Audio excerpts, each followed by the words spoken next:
네, 오늘은 믿음과 회복의 사람들에 대해서 말씀하려고 합니다. 믿음이 있으면 반드시 회복이 있습니다. 예수님께서 이 마가복음 이 서두에 자신이 누구신가를 알리시려고 하는 그 포인트 중에 가장 엄청난 목표가 뭐냐면 예수님 자신이 창조주 하나님이신 것을 알리시려고 해요. 놀랍게도 제자들은 예수님이 하나님의 아들이시다 여기까지는 믿고 있었던 것 같은데 하나님의 아들은 하나님이시거든요. 창조주 하나님이시다라는 이 믿음에까지 도달하지 못했습니다. 우리가 믿음을 가진다는 것도 천차만별입니다. 여러분의 현재 믿음이 그 이전에 더 미숙했던 믿음도 믿음이고요. 지금 믿음도 믿음인데 그 아이가 태어나서 성숙한 어른이 될 때까지 또 어른이 되어도 성숙하지 않은 어른도 되게 많지 않습니까? 그래서 이 믿음은 지금보다 좀 더 깊어지고 좀 더 커지는 것 이것이 굉장히 중요한데 예수님은 제자들에게 내가 창조주다는 것을 알리시려고 정말 애를 쓰세요. 근데 그 믿음이 안 자랍니다. 그런데 이제 오늘 이 두 사람이 나오는데요. 혈루병 여인도 나오고 회당장 야이로도 나오는데 이들은 예수님의 가르침을 많이 듣지 않았고 예수님의 소문만 들었는데 이 믿음이 있어요. 예수님이 창조주시라는 그 믿음. 그러나 완벽하다는 뜻은 아닙니다. 우리가 예수를 믿는다는 것이 믿음이 있으면 반드시 회복이 있습니다. 믿음이 있는데 그 믿음만큼 회복이 되지 않는다는 것은 있을 수 없어요. 그래서 한 사람이 예수를 믿었는데 그 사람이 삶이 10년 지나고 20년 지나도 그 삶이 회복이 안 된다. 정말 저 사람이 믿음이 있나라고 의심을 해봐야 됩니다. 내 삶이 회복이 안 되는데 나는 예수님을 30년 믿었다. 굉장히 이상한 일입니다. 어쩌면 그가 종교 생활을 하고 있는지도 몰라요. 예수를 믿는 것은 절대로 종교 생활이 아닙니다. 종교 생활을 하는 것은 바리새인 서기관들이 하는 외식의 신앙입니다. 그들에게는 어떠한 삶의 변화도 나타나지 않습니다. 점점 더 상태가 안 좋아집니다. 그러니까 예수를 믿는다. 여러분이 이제 예수를 믿고 구원받는다. 나는 예수 믿고 천국 간다. 라는 그 믿음. 그 믿음이 엄청 중요한 믿음이죠. 예수를 믿으면 우리 죄 문제가 해결되고 죄 문제가 해결됐는데 천국에 못 가는 경우는 없거든요. 그래서 사도신경 우리가 외울 때 여러분의 죄가 예수님의 보혈로 대속을 받으신 줄 믿습니까? 제가 항상 물어봅니다. 그 믿음이 흔들리면 안 되니까. 나의 무슨 선행이나 공로나 내가 어떻게 뭐 좀 잘 누군가에게 누구를 보살피고 이러면 그것 때문에 천국 가는 거 아닙니다. 이건 불교는 천국도 아니고 다시 태어나니까 불교 신자들은 그래서 선행을 굉장히 많이 강조하는데 선행을 하지 않고 악행을 하면 다음 생에 벌레로 태어나기 때문에 그런 거예요. 그것은 믿음이 아니지만 그 동기로 굉장히 선행을 많이 베풉니다. 자비를 베푸는 것이 다음 생에 벌레로 되지 않고 더 좋은 인간으로 태어나기 위해서 윤회설이거든요. 끊임없이 도는 겁니다. 근데 우리는 선행으로 구원받는 게 아니고요. 예수님을 믿음으로 구원을 받는 것입니다. 그래서 죄의 문제가 해결됐는가를 여러분에게 계속 제가 질문하는 거예요. 그런데 죄의 문제가 해결돼 천국 가는 것만이 예수님을 믿는 것이 아니고요. 이 땅에서 살면서 자기의 삶의 문제가 많이 회복되는 것까지를 포함합니다. 이것을 구속이라고 하는데 구속은 내 죄를 속했다는 면도 있으나 내 과거의 모든 문제들이 이제 회복되고 치유돼서 이제는 대단히 살만하게 되었어요. 라는 간증이 있는 거예요. 제가 또 말씀드립니다. 예수님의 12제자들은 이 믿음이 없었다고요. 3년 동안 없었습니다. 제자들이 예수님 말씀을 정말 많이 들었지만 제자들은 그 믿음이 자라지 않았어요. 그래서 예수님이 복음서를 읽어보시면 어찌하여 너희들이 아직도 믿음이 없느냐 굉장히 단식하시고 예수님이 한탄하시고 너희들은 왜 이렇게 믿음이 안 자라지? 이런 말씀 제자들에게 엄청 많이 하셨어요. 그런데 오늘 회당장 야이로, 그리고 혈루증 여인, 그리고 7장에 가면 수로보니게 여인, 이 사람은 두로 사람이고 두로 가나안 여인이래요. 근데 그 가나안 여인은 예수님 앞에 엄청난 믿음을 고백합니다. 공통점이 있어요. 오늘 이 본문에 보면 이 두 사람을 제가 우리가 수요일날 본문이어서 수요일에 설교도 이걸로 했습니다. 목요일 날도 이걸로 우리 묵상 나눔을 했어요. 그런데 또 설교하고자 하는 그 마음의 동기가 이 두 사람의 믿음이 오늘 우리에게 있는가? 공통점이 뭐냐면 내 인생의 상황에 예수님께 가면 예수님이 내 문제의 대안이 되실 것이다. 저분이 나의 삶의 유일한 대안이다. 라는 이 믿음이 있어요. 두 사람 다에게. 그 믿음이 있으면 그 믿음만큼 회복이 됩니다. 딸이 죽었는데 살아났고요. 그리고 아픔이 너무나 12년 동안 아팠는데 그 아픔이 나음을 받습니다. 죽었는데 살아났다. 이것은 죽은 상황인데 다 사람이 죽었는데 살아나려면 생명을 창조하실 수 있어야 되거든요. 죽을 뻔했는데 살아난 게 아니고요. 죽었는데 일어나라 했더니 일어났다는 거예요. 그래서 예수님이 내가 창조주이심을 선포하는 거란 말이에요. 여러분 예수님을 믿고 이제까지 오시면서 내가 믿는 예수님이 창조주 하나님이시라는 것, 그러니까 내 삶의 문제는 예수님께 가면 이건 대안이야, 이거는 해결이야 라는 그 믿음이 있는가를 여러분이 이 두 사람의 믿음을 보면서 제자들처럼 아직도 믿음이 없느냐, 주님의 탄식을 받을 만큼 한 그 믿음인가, 어린아이 같은 미숙한 믿음인가, 아니면 이들은 제자들도 아닌데 예수님의 소문을 듣고 왔는데 그들은 예수님의 산상부훈을 듣거나 예수님의 천국 비유를 해석을 하거나 이렇게 하지 않았는데 그들이 가진 믿음이 뭐냐면 예수님은 내 삶의 대안이 되실 것이다. 그래서 공통적인 것이 뭐냐면 그 믿음을 예수님이 보시고 그들의 삶의 문제를 예수님이 회복시켜 버려요. 예수님이 능력이 흘러가 버려요. 그래서 예수님은 내게 능력이시다. 이 치유된 간증이, 이 믿음이 있으면 이 간증이 있는 거예요. 이 믿음이 없으면 이 간증이 없는 거예요. 방법이 없습니다. 지금 제자들에게는 이 간증이 없습니다. 그 믿음이 없으니까. 바람과 바다를 잔잔케 하시는 예수님을 눈앞에 경험하고 제자들이 뭐라고 수군거렸죠? 저분이 누구지? 저분이 누구길래 바람이 잔잔하게 되지? 그리고 마가복음 쭉 읽어보시면 진짜 어처구니 없는 얘기가 뭐냐면은 오병이어로 예수님 5,000명을 먹이셨습니다. 5,000명 먹일 때 제자들이 정말 놀랐습니다. 이건 뭐지? 이거는 구약 그 광야에서 하늘에서 만나를 내리셨던 그 사건을 예수님이 재현하신 거거든요. 내가 창조주다. 창조주. 그걸 경험했잖아요. 그 12광절이 남았잖아요. 근데 며칠 후에 또 비슷한 일이 있었는데 예수님께서 제자들에게 우리 어떻게 이들을 먹이면 좋겠느냐. 그럴 때 제자들이 뭐라고 하는지 아세요?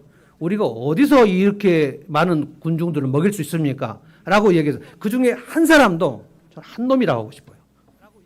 한 사람도 예수님 5,000명을 오병이어로 먹이셨는데 이 사람들을 못 먹이실 이유가 없지 않겠습니까? 라고 말하는 사람이 한 명도 없어요. 그리고 예수님이 지금 너희들에게 떡이 얼마나 있느냐? 그러니까 떡이 7개가 있다는 거예요. 그리고 생선 얼마나 있냐? 그러니까 2마리 있다는 거예요. 자, 이거는 몇 병 몇 어입니까? 5병이어가 아닙니다. 이거는 떡이 7개. 7병이어죠. 7병이어 사건이 며칠 후에 또 나옵니다. 근데 떡이 7개 있습니다. 라고 얘기할 때 어느 놈도 예수님 지난번에 떡 5개로 5,000명을 먹이신 사건을 제가 생생하네요. 이런 얘기를 한 놈이 없어요. 믿음이 안 자란다고요. 믿음이 안 자라. 정말 예수님이 얼마나 답답했을까요? 시몬 베드로를 생각하면서 진짜 이 자식 진짜 어떻게 이렇게 믿음이 안 자라지? 정말 놀랍지 않습니까? 지금 성령이 오시지 않아서 믿음이 안 자랐다고 얘기하려면 12명 제자들에게는 이 말도 성립이 되지만 이들은 뭐냐고. 이들은 아직 성령이 오지 않으신, 성령 오순절에 성령이 오시지 않았다고 보여 복음서에. 근데 이들은 어떻게 이 믿음을 가졌냐고. 성령이 안 오셔서 믿음이 없었다는 건 제자들에게 해당이 되지만 오늘 이 말씀에는 해당이 안 돼요.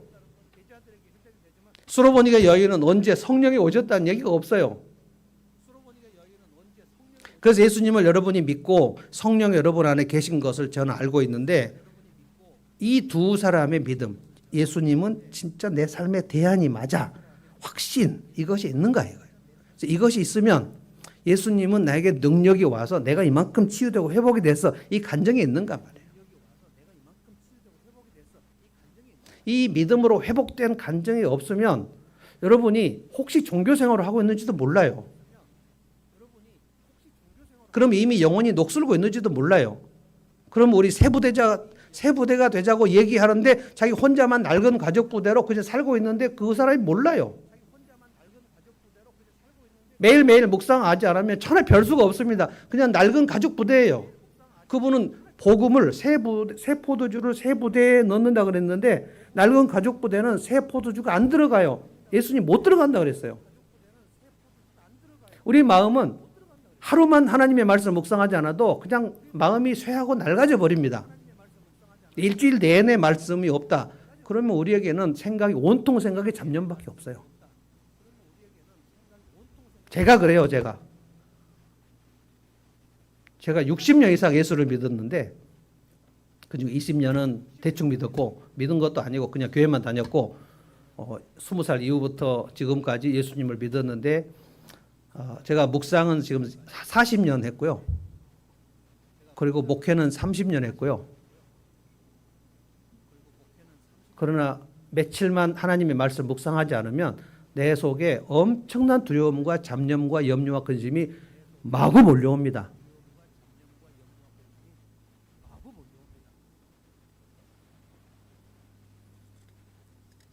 정말 이 말씀을 제가 또 수요일을 하고 목요일을 하고 또 말씀을 하고 싶은 것이 뭐냐면 여러분에게 정말 제가 간절하게 드리고 싶은 말씀이 있어요. 믿음이 자라고 있는 거예요. 예수님은 내 삶의 대안이시다. 내가 예수를 믿고 있는데 그 예수님은 나의 대안이시다. 먼저 야이로 22절 보겠습니다. 22절 한번 같이 읽어볼까요? 22절은 제가 읽겠습니다. 23절을 다 같이 읽습니다.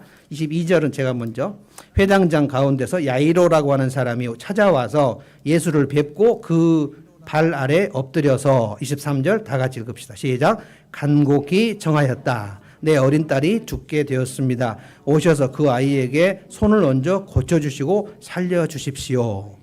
자, 회당장 누구요? 야이로. 회당장이라는 것은 유대인들의 회당인데 거기에는 모세 율법을 가르치는 곳입니다. 그리고 모세 율법을 가르치는 그 핵심 센터는 예루살렘 산헤드린입니다. 대제사장과 서기관과 바리새인들, 이 사람들은 이미 예수를 잡아 죽이려고 마음에 결정을 했고 음모를 꾸미고 있는 예루살렘의 서기관 바리새인들, 예수님이 바리새인들과 서기관들하고 아주 날카로운 논쟁을 지금 벌이고 있는 상황입니다. 그런데 말하자면 예루살렘의 총 본부가 산헤드린이고 각 마을에 회당이 있는데 이 회당은 이 본부의 지부 성격인 거예요. 회당장이라는 것은 그 회당을 관리하는 영적 책임자, 오늘날로 말하면 하늘문교회 목사 같은 사람이에요. 그런데 산헤드린 본부에서 예수를 죽여야 된다는 음모가 꾸며지고 있는 판에 이 회당장이 예수님에 대해서 호감을 갖는다는 것은 매우 위험한 일입니다. 자기 신상이 굉장히 위험해요. 그래서 많은 마을의 회당장들 중에 예수에 대해서 호감을 갖는 일을 별로 하지 않아요. 근데 이 회당장 야이로는 문제가 하나 있었어요. 심각한 문제. 사랑하는 딸이 중병에 걸린 거예요. 맨 마지막에 보면 그 딸이 12살을 먹었다고 했으니까 근데 중병에 걸려서 지금 사경을 헤매고 있으니까 12살에 병이 시작된 것 같지는 않습니다. 무슨 병인지는 알 수 없어요.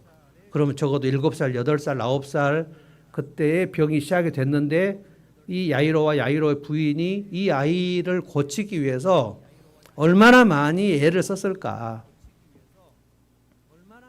이 야이로는 부성애가 많이 있었던 것 같습니다. 예수님한테 한번 가볼까? 이 병은 저 병은 다 데리고 갔는데 소용이 없었고, 이것은 혈루증 여인도 마찬가지입니다. 점점 위중해지는데 지금 이때는 뭐냐면 이제 아이가 이제 열이 펄펄 끓으면서 이제 막 목숨이 헐떡거리는 그 시간이에요. 근데 부모가 이 아이를 위해서 할 수 있는 일이 없잖아요. 그럼 아이가 많이 아프면 부모는 그 아이보다 훨씬 많이 아프죠. 마음이 막 찢어지죠. 우리 중에도 아이를 먼저 하늘나라 보내신 분들이 여기 있습니다. 평생 트라우마가 됩니다. 이거는 마음에 묻는다고 합니다. 아이를 먼저 보낸다. 이거를 이제 옛날 어른들은 아이를 앞세웠다 이렇게 말해요. 아이를 앞세워서 내가 지금 죽기 전에 내 자식이 먼저 죽는 것은 그 어미 아비로서는 엄청난 고통입니다. 근데 지금 숨이 꼴딱꼴딱 넘어가는 12살 먹은 딸을 보면서 이 회당장이 내가 지금 회당장이고 예루살렘 사내들이 있는 예수를 죽이려고 하는 음모가 있었고 그 지령이 내려왔고 예수에 대해서 호감을 가질 수 없는 그런 상황인데 아니야 나는 한번 예수님께 한번 가봐야 되겠어. 예수님은 중풍병도 고치고 문둥병도 고친다더라. 그리고 귀신을 쫓아낸다더라. 그런데 내 어린 딸을 한번 예수님께 가보면 어떨까? 자, 질문합니다. 여러분, 야이로에게 망설임이 있었다, 없었다? 내가 회당장이에요. 대한예수교 장로회 합신 총회에서 어떤 그 영적 지도자를 이단으로 몰려고 그래요. 그런데 제가 하늘문교회를 담당하는 합신 총회 소속인 제가 그 이단을 찾아간다? 그러면 나중에 노회나 총회가 열리면 저는 대법원의 재판에 회부됩니다. 굉장히 위험한 상황이에요. 그런데 내 삶은 되게 절박한 상황이에요. 엄청난 망설임이 있습니다. 갈까? 예수님께 한번 갈까? 아니야, 내가 회당장인데 어떻게 가? 모든 회당장들에게 물어보지 않았을까요? 친구 회장당들에게? 내가 한번 가면 어떻겠냐? 자네가 지금 그런 일을 하면 안 돼. 지금 예수가 누군지 몰라? 예수는 혹세무민, 그러니까 막 백성들을 그 어지럽히는 그 이단 괴수라고요. 회당장들에게는 못 갑니다.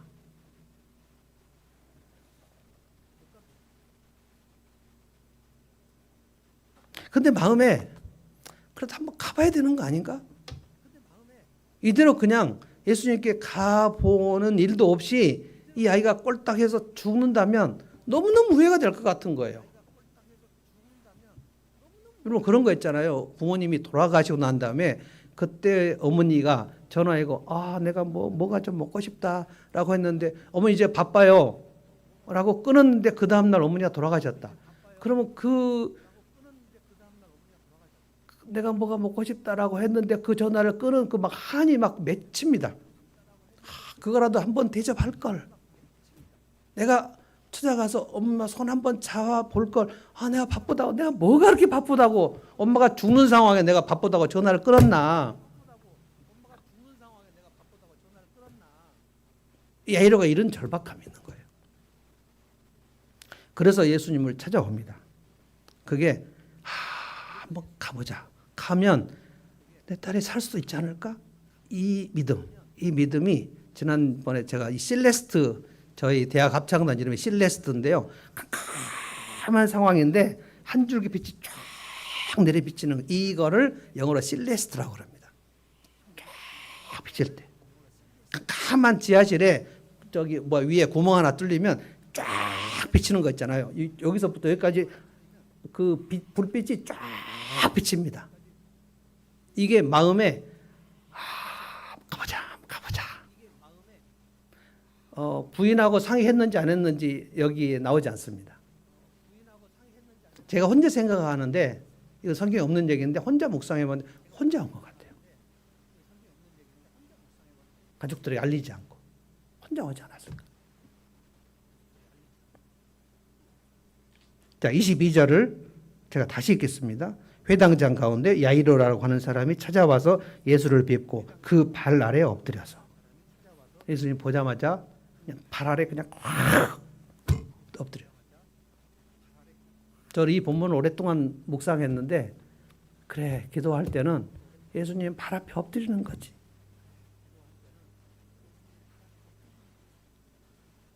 그 향유 나드 한 건 300데나리온 향유 가지고 온 그 여인이 예수님 발 앞에 엎드렸잖아요. 기도는 그겁니다. 내가 주인 발 앞에 엎드리는 거예요. 그래서 간곡히 이거는 정말 간절함으로 절박함으로 주님밖에 내게 대안이 없으니까 다른 것이 대안이 없으니까. 그럼 대안이 다른 게 있으면요 절대 우리가 주님한테 안 갑니다. 기도를 안 하시는 분들은 대안이 있어서 그런 거예요. 그것이 실제로 대안인가 아닌가는 알 수 없으나 그 사람 마음속에 아유 주님한테는 뭐 그냥 주일날 가서 예배 드릴 때 좀 기도하면 되지 뭘 그렇게 매일 가갖고 기도를 해.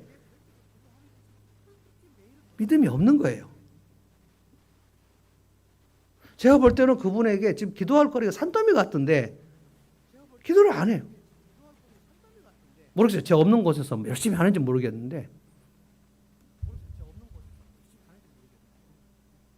야이로는 엄청난 지금 절박한 상황 속에서 예수님을 딱 보자마자 뭔 얘기를 할 것도 없이 그냥 주님 발 앞에 펄썩 엎드리는 거예요. 지금 내 딸이 지금 죽을 직전이단 말이에요. 아, 예수님께 가야 되겠어 하고 올 때 그때 여러분 저는 여러 번 그 창녀라합 여리고 창녀라합 내가 여호와의 백성이 되면 좋겠어 그 마음에 콩당콩당 마치 연애할 때 느낌 같은 거예요. 내가 여호와의 백성이 되면 얼마나 좋을까. 근데 그 얘기를 그 생각을 하고 있는데 여호수아가 보낸 정탐꾼이 자기 집으로 쑥 들어오는 거예요. 우리가 지금 이스라엘 백성인데 정탐꾼인데 여기로 피하러 들어왔다. 진짜 소스라치게 놀랐을 거예요. 하나님 어떻게 나를 내 생각을 하셨지? 삭개오가 뽕나무로 올라갈 때 예수님이 뽕나무 위로 올라간 삭개오를 보면서 삭개오야 했을 때 정말 가슴이 철렁. 예수님이 나를 어떻게 알지? 예수님이 삭개오 이름만 알아요? 삭개오가 예수님 만나고자 하는 그 마음을 예수님 몰라요? 예수님은 창조주 하나님이시라니까요. 여러분이 주님 앞에 나올 때 어떤 정도의 마음으로 나오는지를 예수님은 정확하게 아십니다. 대충 나올 때는 아, 얘 대충 나오는구나. 얘 오늘 나오기 싫었는데 억지로 나왔구나. 얘가 오늘 나한테 나올 때 진짜 나에게 예배를 드리는 마음이 간절하구나. 몇 %인지를 정확히 아세요. 근데 야이로의 그 주님이 나의 대안이실 것이다 라고 나올 때 여러분 예수님은 이미 아셨고요. 야이로의 딸이 어떤 상태인지도 이미 아셨고 예수님은 창조주 하나님이시라니까요. 바람을 명하시는 분이라고요. 이 땅에 누가 어떤 인간이 바람아 잔잔하라 미친 거 아닙니까? 여러분 제가 배 타고 가다가 여러분 앞에서 바람아 잔잔하라 그러면 아 우리 목사님 이제 맛이 갔구나 생각하지 않겠습니까? 어떤 얘기를 할 수가 있습니까? 바람아 잔잔하라 바다야 잔잔하라 영어로 be still. 이거는 창조주 하나님이 아니면 하실 수가 없는 거라고요. 예수님은 야이로의 상황을 다 알고 계셨어요. 그런데 야이로가 믿음을 가지고 아 그래 예수님께 한번 가보자 올 때도 다 아셨고 예수님은 되게 기뻐하시는 거예요. 왜냐하면 야이로 도와주고 싶으니까. 하나님이 여러분을 얼마나 사랑하시는지 아세요? 얼마나 도와주고 싶어 하시는지 아세요? 근데 얼마나 능력이 있는지 아세요? 엄청나게 도와주고 싶어 하십니다, 주님이. 그런데 믿음이 있어야 도와주십니다. 이 믿음이에요. 주님이 나의 대안이시다. 그래서 와서 발에 엎드려. 예수님 발에 엎드리는데 예수님이 마음의 기쁨이 믿음이 있구나. 회당장인데 지금 회당장의 그룹과 저 사내들인에서 지령이 내려왔고 예수를 죽여야 된다. 예수는 참남 신성 모독죄니까 예수님 하나님의 아들이시 아닌 것이 분명하다고 대제사장은 그렇게 믿고 있었고 바리새인과 서기관들도 저 예수는 저거는 말도 안 되는 짓이다. 지가 하나님의 아들이라고 하는데 저거는 죽여야지라는 생각이 전체가 다 모아진 생각. 해당자에게도 이미 분명히 재력이 내려왔고 그런데 그 바리케이트를 뚫고 이 야이로가 지금 나한테 왔구나. 나를 믿는구나. 여러분 이거는 예수님께 영광을 돌리는 겁니다. 우리가 하나님을 믿어드리는 거 믿어요. 하나님의 창조주이심을 믿어요. 그럼 하나님께 영광을 돌리는 겁니다. 여러분이 저를 목사로 믿어줘요. 목사님은 제 영혼을 정말 많이 도와주셨고 치유해 주셨습니다. 목사님이 계셔서 제 삶이 회복됐습니다. 정말 감사합니다. 그럼 전 너무너무 기뻐요. 어제 북콘서트 오신 분들 중에 책을 읽고 오신 분도 있고 안 읽고 오신 분도 있는데 한 분이 마지막에 질문하면서 저는 책을 안 읽고 여기 왔다면서 그런데 저자 목사님은 저 지금 고백이 살아있는 것 같다고 그 이유가 뭐냐면 아니 저기 가족들이 여기 다 있는데 그 얘기를 막 마음껏 하는 거 보니까 이것이 그냥 살아있는 것 같다고 그러면서 책을 읽겠다고 그 책의 내용을 믿어주는 거잖아요. 마음이 막 기쁜 거예요. 우리가 예수님을 믿으면 주님이 대안이시다 하고 믿으면 예수님은 진짜 좋아하십니다. 진짜 좋아하세요. 믿음이 있고 왜냐하면 믿음 있는 사람을 찾기가 되게 어려우니까. 신자라는 말은 믿는 자라는 뜻이잖아요. 신자는 믿는 자를 말해요. 예수를 믿는 자, 예수님이 창조주 하나님이심을 믿는 자를 신자라고 말합니다. 전 그래서 신자와 교인을 구분해서 글을 쓸 때도 그렇고 말할 때도 교인이라는 것은 교회 멤버를 말합니다. 신자가 아닌 사람도 교인이 많이 있습니다. 성도라는 말도 저는 굉장히 엄선해서 씁니다. 성도는 거룩한 무리라는 뜻입니다. 신도라는 말도 있는데 신도 옛날에는 잠방가운 신도요 그랬죠. 근데 그거 고쳤어요. 잠방가운 성도요 이렇게 고쳤는데 이 믿음 아까도 말했지만 여러분의 모든 믿음이 지금 천차만별이라고요. 그런데 어떤 분은 믿어요. 그런데 예수님이 대안이라고는 안 믿어요. 그래서 기도를 안 해요. 대안도 아닌데 뭐 내가 대안이 여러 가지 있는데 여러분 은행 대출을 왜 받습니까? 내가 돈이 없으니까 은행 대출을 받죠. 근데 돈이 계속 나오는데 왜 가서 돈을 꼽니까?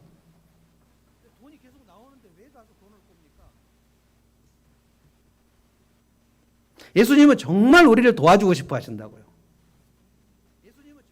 고쳐주고 싶어 하신다고요.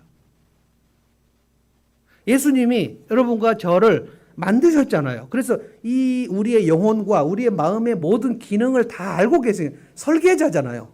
그런데 마음이 고장나 있고 몸이 고장나 있는데 내가 만들었는데 얘들이 고장났어요. 이거를 고쳐달라고 오는데 왜 안 기뻐요? 저는 음향이 좀 문제가 있을 때는 조 목사님, 조 목사님 불러줘. 저분이 음향 전문가예요. 컴퓨터가 고장이 나고 그러면 저는 김원혜 목사님을 바로 부릅니다. 조 목사님 안 부릅니다. 전문가한테 물어보면 그 전문가는 일단 뭐 도와주려면 수고도 해야 되지만 내가 그분을 전문가로 인정하는 것이 그것이 그 마음이 흡족한 거거든요. 여러분이 성경을 모를 때 질문이 있는데 다른 교회 목사님한테 물어본다. 저는 엄청 서운할 것 같아요. 내가 그래서 나름 성경을 40년 연구했는데 다른 교회 목사님한테 성경을 물어본다고? 내가 알려줄 수 있는데 그러면 에이 목사님이 뭐 그러면 전 되게 서운할 것 같아요. 나를 성경 전문가로 인정 안 해주는 거잖아요. 근데 예수님이 대안이십니다 라고 인정을 해드리면 예수님이 엄청 기뻐하신다고요.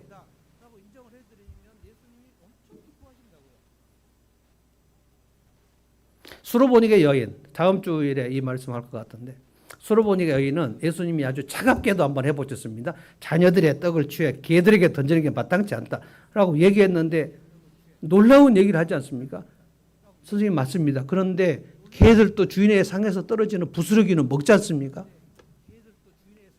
내가 이 예수님을 놓지 않겠다는 거잖아요. 예수님이 엄청 놀라면서 기뻐하십니다. 네 믿음이 크다.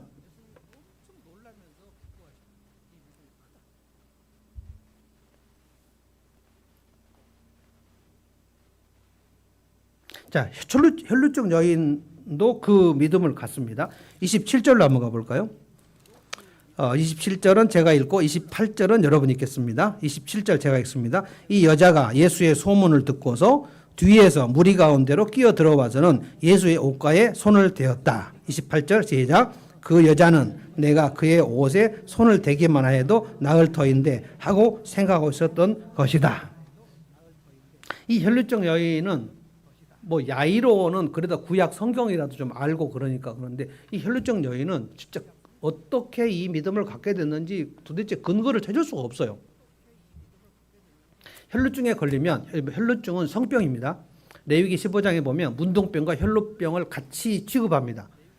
그러니까 이거는 죄가 있어야 걸리는 병이에요. 그래서 혈루증이 걸리면 문둥병과 같이 공동체에서 바로 격리 조치를 합니다. 혈루라는 거는 그냥 뭐 더 이상 자세하게 얘기하기가 참 어려운데 그냥 그 성기에서 피 고름이 계속 흐르는 병입니다. 그래서 악취가 나고 그래서 남성 혈루병 얘기도 레위기 15장에 나옵니다. 바로 격리 조치. 남성 성기에서 고름이 흐르는 병이거든요. 이게 정말 그 본인도 고통스럽고 주변 사람도 다 고통스러워. 이 악취를 참을 수 없어요. 근데 이 여인이 혈루증에 걸린 지 12년이 됐어요. 계속해서 하혈과 고름이 흘러나오기 때문에 그 같이 있을 수가 없어요. 완전 격리되어 있는 상황입니다. 그런데 돈이 있었나 봅니다. 그래서 돈을 여기저기 의사들에게 갔는데 아무 소용이 없었다 그랬어요. 그게 26절이죠. 여러 의사에게 보이면서 고생도 많이 하고 재산도 다 없앴으나 아무 효력이 없고 상태는 더 악화되었다. 그러니까 끊임없이 하혈이 나오고 끊임없이 막 냄새가 나고 그래서 다 떠나고 완전 고립 상태. 어떤 죄인지는 알 수 없어요. 절망적입니다. 그런데 예수의 소문을 들었는데 이 야이로하고 똑같은 그 생각. 예수님께 한번 가봐야 되겠다. 그런데 이 여인은 예수님의 앞에 가서 발 앞에 엎드릴 수가 없어요. 왜냐하면 내가 지금 격리 조치되어 있는 상태인 것을 알아요. 그래서 공동체 앞으로 나갈 수 없습니다. 그러니까 좀 더 망설임과 주저함이 엄청 많이 있는 상황이에요.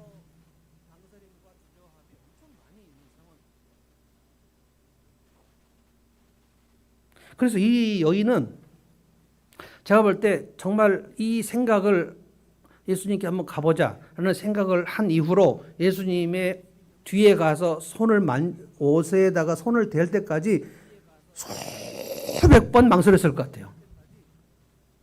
가볼까? 아니야. 내가 어떻게 가? 난 격리 조치인데. 그래도 가볼까? 내가 지금 상태가 점점 악화되고 있는데 안 가면 나는 그러면 이 상태로 계속 아무도 내 주변에는 없이 이제 돈도 써버리고 이제 그러면 죽는 것밖에 안 남았는데 그래도 한번 가봐야지. 그런데 혹시 손을 댔는데 안 나으면 나는 모든 사람에게 문매를 맞는 비난 상황에 빠질 텐데 그러면 그걸 어떻게 하지? 갈까? 말까? 가면 무슨 소용이 있겠어? 그래도 한번 가봐야 되는 거 아닌가? 왔다 갔다 하는 거예요.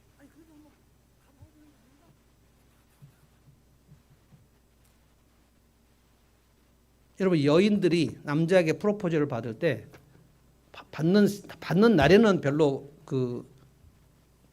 그 고민이 없을 거라고 봅니다. 그 남자가 여자가 내가 프로포즈를 할 때 이 여자가 예스 할지 노 할지 확신이 없는 가운 상태에서는 프로포즈를 하면 안 됩니다. 근데 프로포즈를 하는 날은 이미 마음이 다 오픈된 상태에서 프로포즈를 하는 거예요. 만난 지 며칠 됐는데 결혼하자 막 손 잡고 막 그러면 굉장히 놀랍니다. 그런데 이제 이 남자가 내 평생 같이 살 사람 맞나라는 생각을 할 때는 마음의 저울질을 막 합니다. 남자도 마찬가지입니다. 근데 제가 결혼하는 것과 예수를 믿는 것은 상당히 비슷하다 생각합니다. 예수님께 웬만해서는 사람들이 안 와요. 예수 믿어볼까? 처음에 예수 믿으라고 얘기했을 때 그래 라고 하는 사람은 진짜 절박한 사람이거나 진짜 뭐 믿으려고 작정한 사람 아니고는 그런 사람이 가끔 있기는 있어요. 우리 전문가들 사이에는 이걸 익은 고구마라고 그럽니다. 그냥 푹 찔렀는데 푹 들어가는 거예요. 너 교회 갈래? 나 가고 싶었어. 막 이런 사람들이 있죠.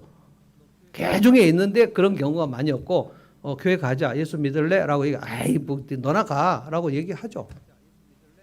근데 어떤 상황 속에서 그가 한번 예배당에 한번 가볼까? 아니면 무슨 목장에 한번 가볼까? 그 상황에서 사람들이 엄청나게 망설입니다. 한번 오면 확신을 갖는 게 아니에요. 갔더니 뭐 이러더라 저러더라 마치 그 소개팅 하는 거 비슷해요. 이 여인은 얼마나 많이 망설였을까? 그런데 얼마나 마음의 용기가 필요했을까?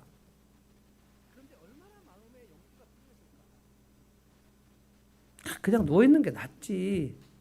가서 또 사람들이 이 더러운 여인이 왔다 그러면 얼마나 또 수치스러운가. 그 손을 대면 이 여인이 그 이전에 어떤 믿음의 행위를 한 적이 없기 때문에 손을 대면 반드시 낫는다. 이 확신이 없는 상태입니다.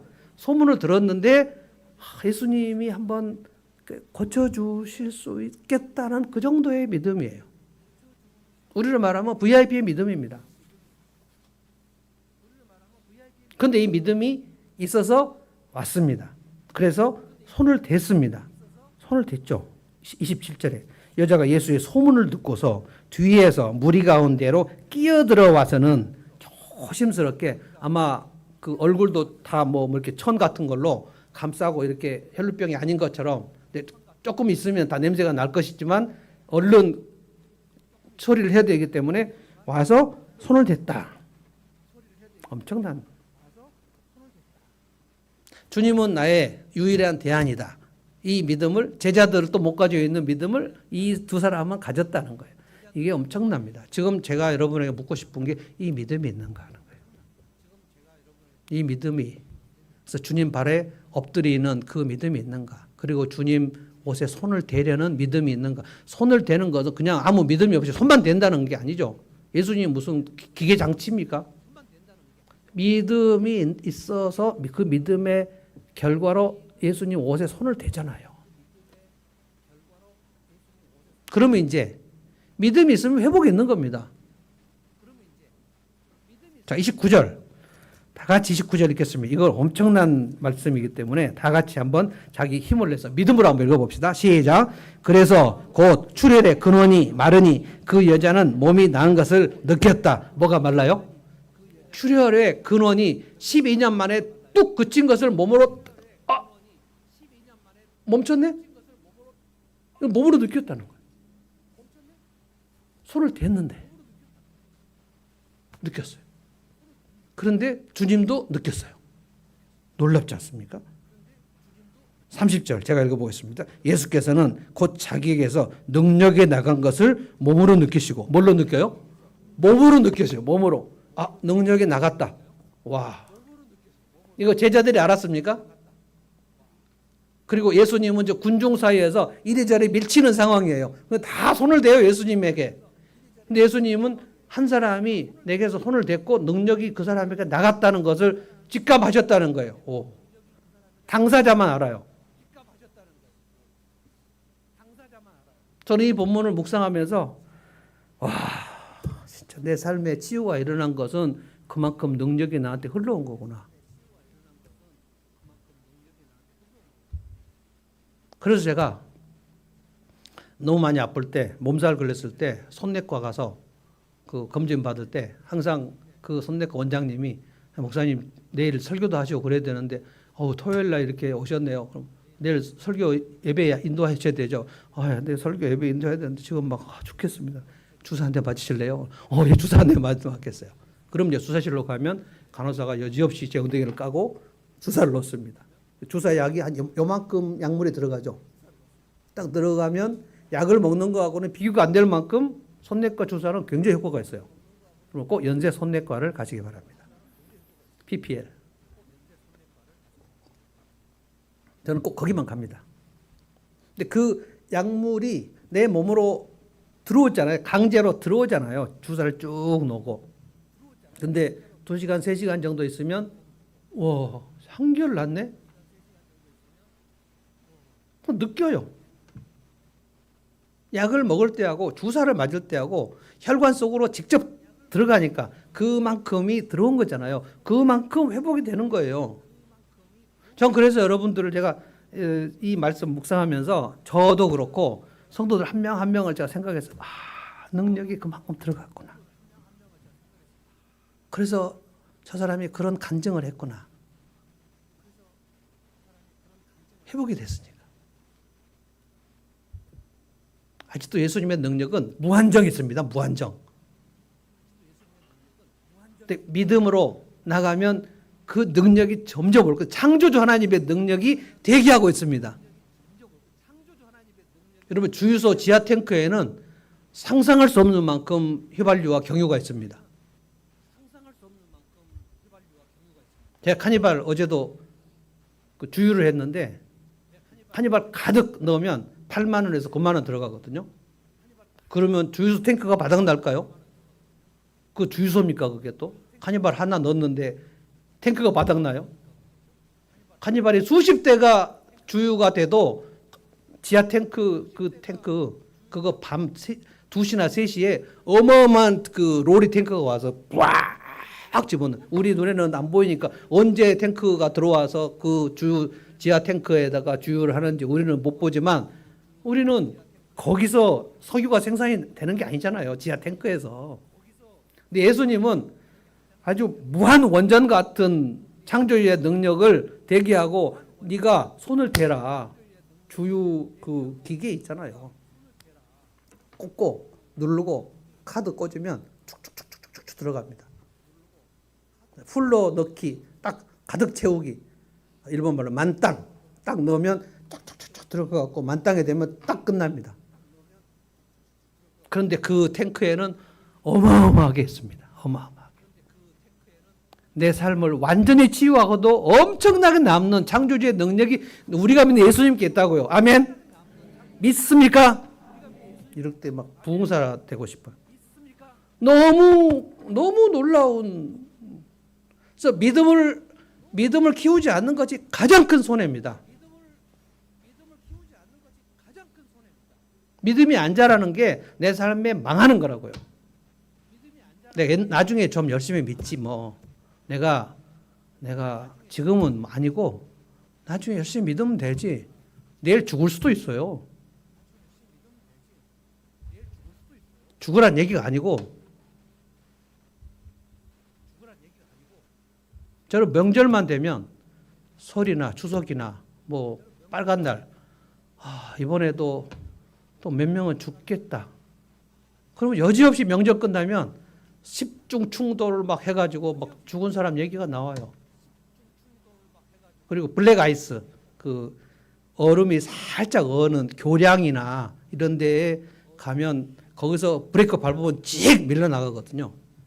저는 제가 제일 두려워하는 게 블랙 아이스입니다. 언제 죽을지도 모르고.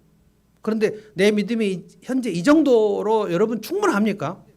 예수님이 엄청 기뻐하실 만한 믿음 여러분 가지고 있습니까? 회당장 야이로나 이 혈루증 여인의 이 믿음을 예수님이 정말 기뻐하셨다면 제자들의 믿음은 예수님이 굉장히 안타까워하시고 어찌하여 그렇게 믿음이 없느냐? 맨날 예수님이 얘기하는데 제자들은 유구 무언이에요? 벙어리 뭐 꿀먹은 벙어리처럼 아니 오병이어를 엊그저께 하나님 예수님 창조주 능력을 보여주셨는데 그 다음에 똑같은 상황이 왔는데 우리 어떻게 하면 여기서 떡을 먹일 수 있습니까? 라는 얘기를 들을 때 예수님이 얼마나 기가 막히게 했어요.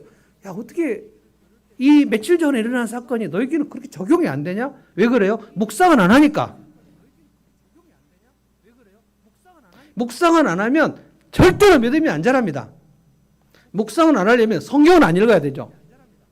성경을 안 읽으면 여러분 절대 믿음이 안 자랍니다. 설교로는 믿음이 안 자랍니다.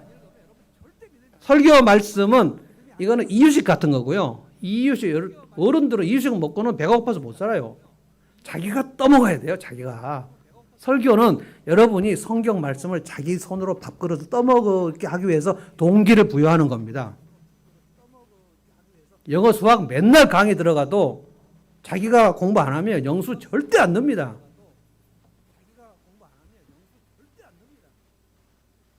내가 예수님의 옷에 손을 대면 나을 것이다. 이 믿음. 근데 예수님의 능력이 그 몸에서 흘러나와가지고 그 몸과 몸이 접촉이 됐는데 그래서 제가 자꾸 주유를 얘기하는 거예요. 주유를. 그 지하 탱크에 있는 주유가 내 카니발 자동차로 흘러 들어오면 제가 만땅 채우면 일주일 내내 돌아다닐 수 있어요. 그래서 예수님이 30절에 누가 지금 내 옷에 손을 댔느냐라고 물어보시고 제자들은 아무 생각도 없이 아니 예수님 지금 막 이렇게 사람들이 밀리고 막 이렇게 밀치고 가는데 누가 손을 댑니까? 다 손을 대지요. 아니다. 내게서 지금 능력이 나갔다. 개별적으로. 주님이 그래서 그 여인을 찾아요. 그 여인을 찾는다고. 믿음의 사람을 주님이 찾아요. 우리가 지금 몇십 명 이렇게 모여갖고 예배를 드려도 믿음으로 예배를 드리는 사람을 주님은 찾아요. 만약에 우리가 아무도 믿음으로 드리지 않고 그냥 몸만 앉아있다면 하늘문교회 없구나. 근데 한 명이 있다면 엄청 기뻐하십니다. 제가 믿음으로 나와서 예배를 드리는구나. 믿음으로 기도를 하는구나. 저녁에 와서 주님 발 앞에 엎드렸구나. 주님이 그걸 모르십니까? 우리가 믿음으로 나와서 기도를 하는지 믿음이 없는지를 주님 모르십니까? 우리에게는 망설임이 많이 있습니다. 기도하러 나갈까? 그냥 쉴까? 붓고서 나갈까? 쉴까? 쉬지 뭐. 기도하러 갈까? 예배하러 갈까? 쉴까? 이분들에게 저는 망설임이 없었다고 생각하지 않습니다. 그런데 이 믿음이 있었어요. 그래서 예수님께서 이 믿음이 너를 구원했다고 34절 보십시오. 그러자 예수께서 그 여자에게 말씀하셨다. 딸아, 네 믿음이 너를 구원하였다. 그러니까 네 믿음이 너를 회복시켰다 이런 뜻이에요. 믿음이 있으면 회복이 된다는 거예요. 믿음이 없으면 회복이 안 됩니다. 회복이 없으면 간증할 것이 없어요. 그리고 네 병에서 벗어나서 건강하여라. 이거는 암시적으로 네 죄도 사해졌다. 이 말씀을 지금 암시로 깐 겁니다. 굉장히 좋아하십니다. 주님은 정말 우리를 회복시켜 주고 싶어 하세요. 타락, 인간의 타락은 고장입니다. 영혼이 고장나버린 거잖아요. 완전히 고장났으니까 자기를 창조한 하나님에 대해서 아무 생각이 없잖아요. 하나님 내 손가락을 믿어라 막 이런 얘기, 불신앙은 그게 영혼이 완전히 고장나서 그런 거거든요.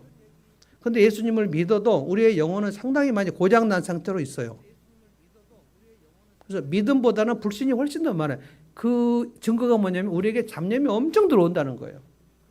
걱정, 근심, 염려가 순간성 들어와서 나를 딱 지배해버리면 내가 예수를 믿는데 예수님 아무 능력이 없는 것 같이 생각이 된다는 거예요. 뭐 기도해도 뭐 소용이 없지 뭐. 자, 회당장 야이로로 한번 가볼까요? 이 회당장 야이로는 사실 굉장히 좀 억울한 측면이 있습니다. 예수님 발 앞에 엎드려서 간청을 했고 예수님이 네 딸 고쳐주겠다고 가는 도중에 이 혈루증 여인이 갑자기 새치기로 들어온 거 아니에요. 그래서 이 여인을 고치는 중에 뭐라고 전갈이 왔습니까? 그 야이로 집에서 딸이 죽었다는 전갈이 왔는데 야이로의 마음속에 예수님 빨리 우리 집에 좀 가셨으면 얼마나 좋았을까. 근데 예수님은 이 딸이 죽어야지 되는 거예요. 이해하십니까? 예수님은 이 딸이 죽어야 예수님이 이 딸을 살림으로 창조주 하나님이신 것을 드러내셔야 돼요. 그러니까 이 딸을 죽기 전에 가실 수가 없어요.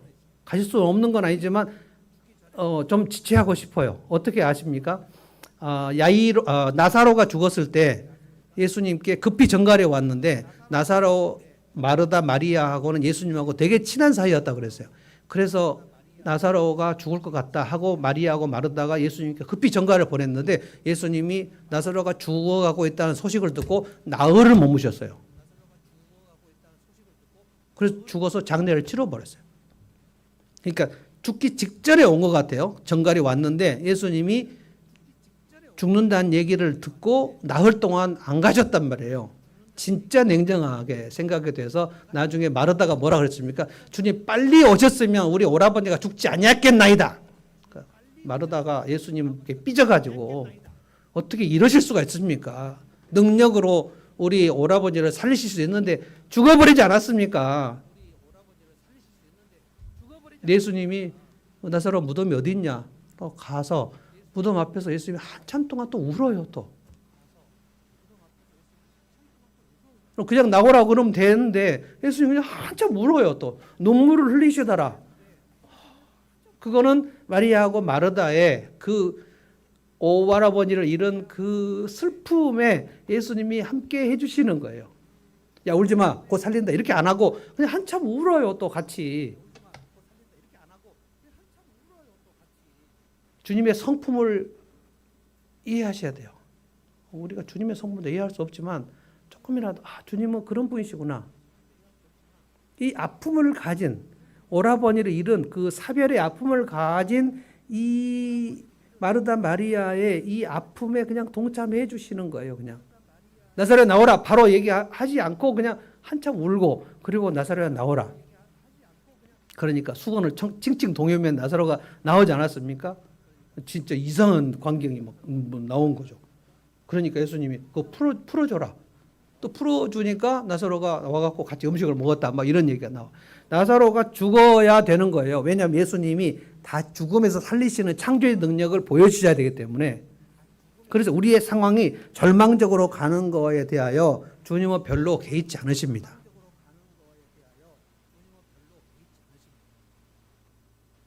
왜냐하면 말씀 한마디면 회복시킬 수 있으니까. 절망적일수록 창조주의 능력이 더 발휘가 되니까. 그래서 우리가 약할 때가 가장 영적으로 좋다는 거예요. 약해지면 바로 믿음이 생기는 건 절대 아닙니다. 약해지면 자기가 스스로 절망하거나 주님께 나오거나 둘 중에 하나인데 주님께 나오려면 약해져야 되니까 주님은 우리를 연약한 상태로 몰고 가십니다. 그래서 혈루증 여인이 와서 고쳐달라고 얘기하는 중에 예수님이 시간을 지체하시고 야이로가 여기서 옆에서 지금 대기하고 있는데 야이로는 아마 그 시간에 속이 까맣게 탔을 거예요. 이제 내 딸이 죽는데 이 여자가 저 같으면 이 여자에게 뭐라고 했을 것 같아요. 아니 내 차례인데 당신이 와가지고 지체하면 어떻게 하냐. 야이로가 또 가만히 있습니다. 그런데 집에서 딸이 죽었다는 얘기를 듣고 야이로에게 두 번의 위기가 있습니다.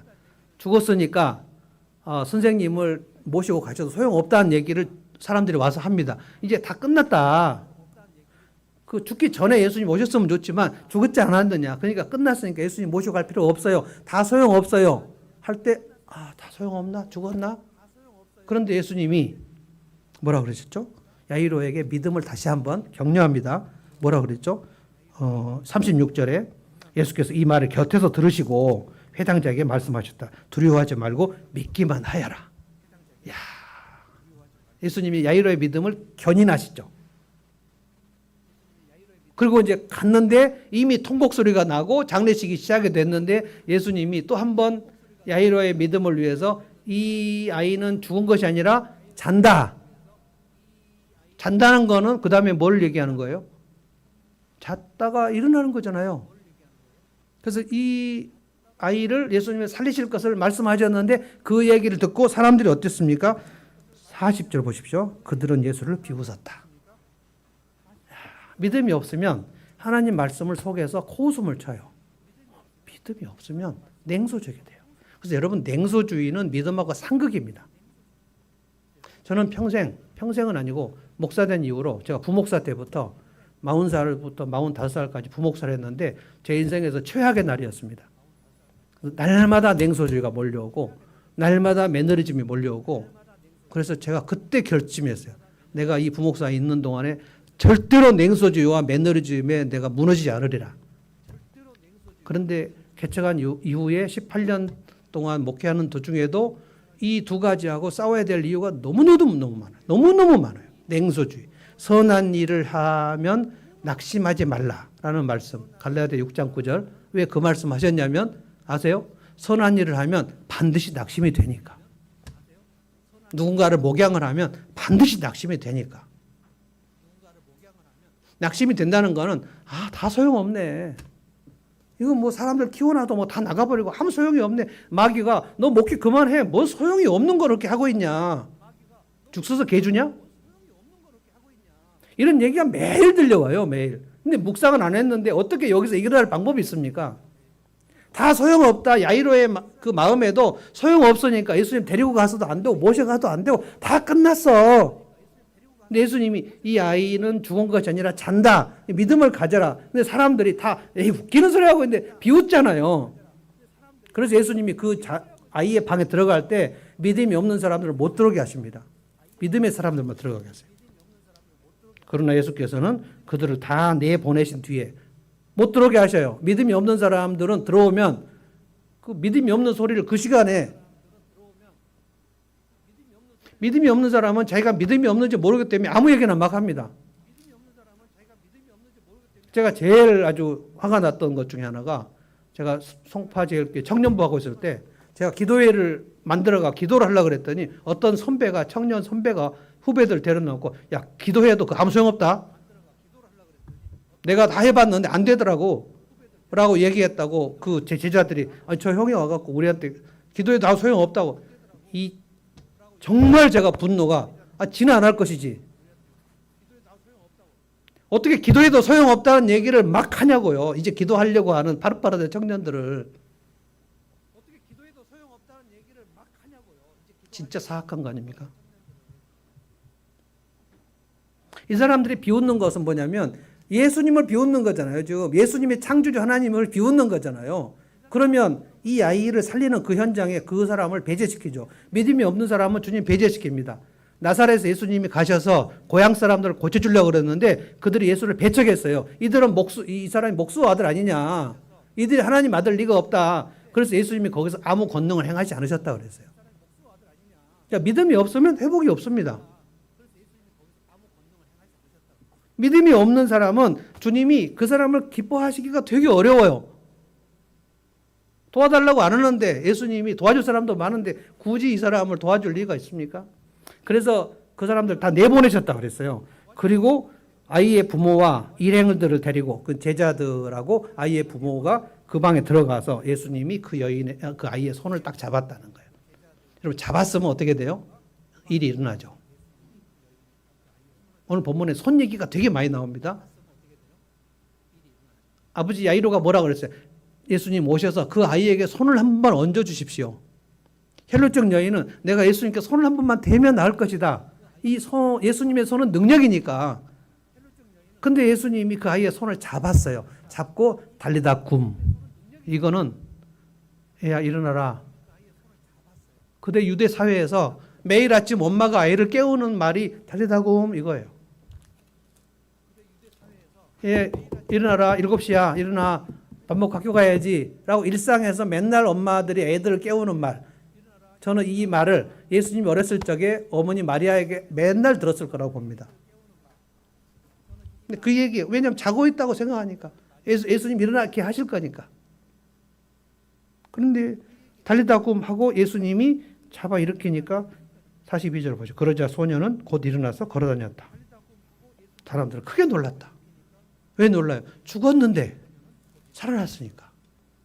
여러분 이 믿음 여러분에게 있습니까? 여러분은 얼마 안 지나서 이제 죽습니다. 믿습니까? 여기서 나는 아니다. 뭐 이건 좀 상태 안 좋은 거예요 지금.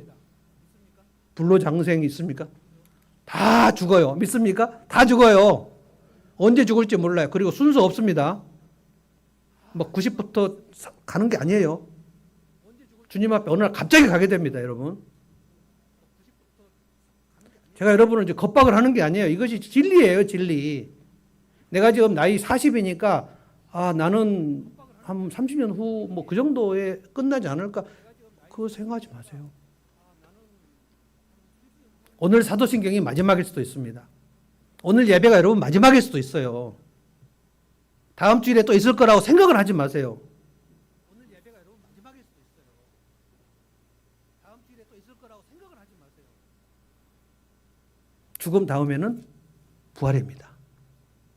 여러분이 죽은 이후에 무덤에 묻혔을 때 그 이후에 주님이 아주 늦게 오시면 여러분의 뼈는 다 그냥 흙이 될 거예요.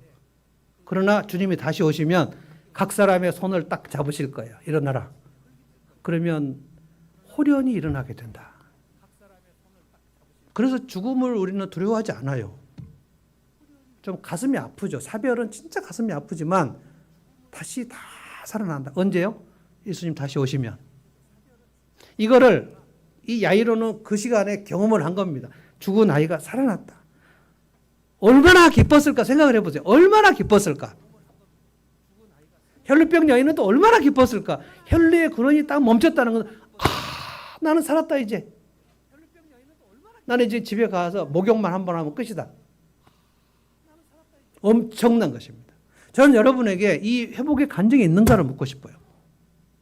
믿음이 있으면 회복이 있고 회복이 있으면 간증이 있는 거고 믿음이 없으면 회복이 없고 회복이 없으면 간증이 없는 겁니다. 주님이 내가 절망스러운 그 야이로의 딸처럼 절망스러워 완전히 다 누워있을 때 아무것도 못하고 있을 때 주님이 나를 일으키신 경험이 있냐. 일어나라. 내가 완전 다운됐을 때 주님이 내 손을 딱 잡고 일어나. 내 능력이 너한테 지금 흘러간다.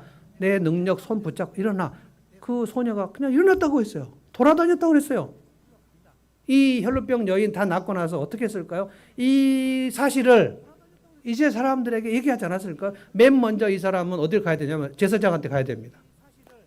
레위기 15장 보면 혈루병이나 문둥병이 나은 자는 반드시 제사장이 가라 그랬어요. 그러니까 죄가 해결됐음을 제사장이 확인해 줘야 돼요.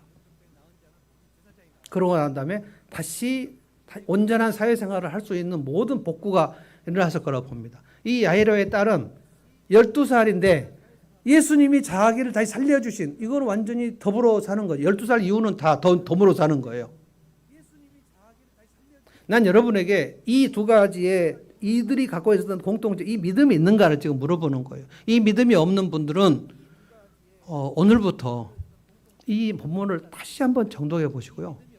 그리고 이 설교문 제가 다시 올려놓을 테니까 다시 한번 천천히 보시고 도대체 배 목사는 왜 저렇게 흥분을 해가지고 이 본문을 설교했는가. 주님은 나의 대안이시다. 주님은 나의 능력이시다. 나를 회복시키셨다. 그리고 앞으로도 무한 지하 저장 탱크에서 주님은 나를 회복시키고 치유시킬 것이다. 엄청난 믿음입니다. 자, 찬송하겠습니다. 찬송 542장입니다.